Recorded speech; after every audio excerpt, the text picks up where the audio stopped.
I think from what I understand from your stuff is like you want to be, the most important part of hydration is before the session. But how much of a difference, if most people train for 45 minutes to an hour, in that time period, does like intra hydration make a difference? To be honest, I think the more I learn about it and like the more people I talk to about, I think it's probably marginal. Okay. Like unless 1 or you're 2%. a high salt sweater and you sweat a lot, or you're in a hot, humid environment. I'm sweating right now. Okay, yeah. So for you, you should where's be the towel? drinking electrolytes during the podcast. Yeah. You know? But it's like if you're not sweating, you're not losing the electrolytes. It's not that big of an issue, right? Like the thing is with athletes, the biggest mistake, it's the back-to-back sessions. Right. Like if you're going to train in the morning, then go again. Yeah. And then you're like, you don't like have time to even eat a bunch of food. So you're not getting salt in the food or anything. It's like, man, you need to tick these off. Like you need to get carbs, protein. You probably need to get fluid and electrolytes back in.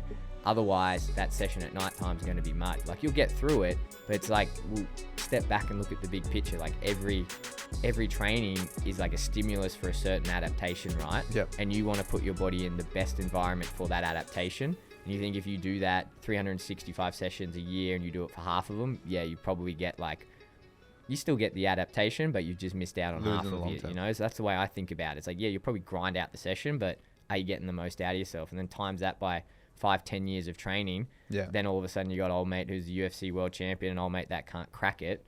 How much, you know, can you really like... So it's too have a late debate? saying when the session starts. It's what are you trying to get out of the session? For runners, for example, you do fat adaptation sessions. So you don't eat before you go in because you want to work that fat adaptation. For these guys, if you want to do like a glycolytic sport that you're wrestling and fighting and whatnot, probably like, yeah, you want fat adaptation, but it's much more important to get that glycolytic system just... So you need to go in there carved up. What's the environment you need to put that person in for whatever stimulus you're trying to get? Is that in the in between rounds when they give them, that's, you can't bring in a mix in, can you? You can only bring your own water. No, it's just water. Yeah, they don't let you bring your own thing. They give it to you. I know boxing, I think the WBC, is that right? You might know, Dino. Mayweather used to have Gatorade in between. They used to let you bring something in. Okay. You're not allowed to have Gatorade in a fight. Nah. No. I'm sure sugar. some boxing Bro. things you can bring. I don't know. It's very bizarre. Boxing's all You have different. to have only water. I think so, yeah. Strict. Yeah. You can't have like sup because it's like what do Can't you? have milk. You No can't have oranges? anything. No oranges. No oranges. Like, Bring out a meal with a plate. Yeah. Where's my fork? Yeah, going out there, put a little serviette on. Yeah. Quick, Cam, get out there, go. I want lobster. Cam's mum, wipe your face, Cam. Yeah. Yeah. So, but I guess I was asking you sort of answered my question, but if you are taking in fluids anyway, is it actually being absorbed by you or not really in like a 45-minute to an hour session?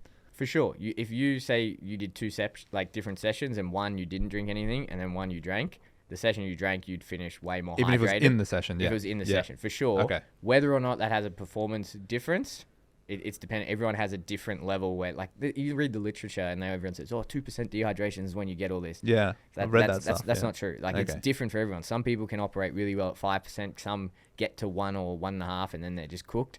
It's where that is. But it's say in that 45-minute session, if you don't have anything and you drop below whatever your percentage is and you start feeling it and you start feeling crap, yeah, it's obviously a poor, like, performance detriment. We need to address that. Some guys, they won't feel it and they get through it and they can happily rehydrate after. Yeah. There's probably other things we can focus on. Right.